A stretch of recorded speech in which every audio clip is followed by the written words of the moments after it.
Hey there, ladies and gentlemen, it's me, Dr. Donna. Welcome to week 4 of 9. Last week I read The Janitor. Here's what I have for you. Ladies and gentlemen, this book was about a CEO who was having problems at home and in business, and his janitor agreed to meet with him for 6 weeks to provide him with 6 directives. Now, the directive that stood out the most for me was leave a legacy. And I say this all the time. And when I was growing up, my dad and my grandfather always talked about how you're a Thomas and that means something. So legacy represents who I am today and who I am going to be. Now, when you think of legacy, most of the time you think about, oh, I'll leave a house, I'll leave a name, I'll leave some money, I'll leave a building. But a personal legacy is all about what you built while you were here. They say you die twice. Once when you actually physically leave this earth, and second, the last time that someone knows you or knows of you, and they never mention your name again. Now think about that.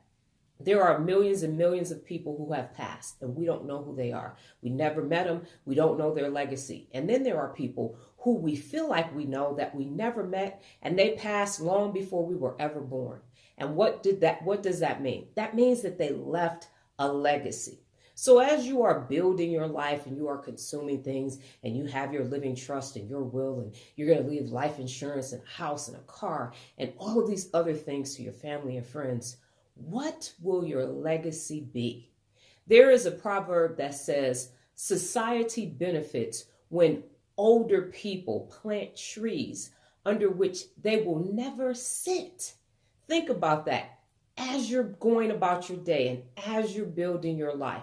What will your legacy be? What are you passing on? In corporate America, we call it succession planning. What are you leaving behind that says, I was here and here is what I did while I was here? So stop really thinking about materialistic things and start thinking about what can you build and leave behind that society will be greater for. Got it? Good. Do I recommend the book? Yes, I do. Last week's new beginning, I have been doing Duolingo for a long time and I've taken up French, and I decided last week that I was going to start viewing French programming so that it would help me with my pronunciation as well as hearing the language beyond just the Duolingo app. I've even fallen asleep to it, and it's really interesting to hear the language from the people who speak it best. It was a great new beginning. This week's book, One Step Ahead. Well, that's my time, ladies and gentlemen, but before I get out of here, just remember the power of 9. New beginnings expand your mind. Adios.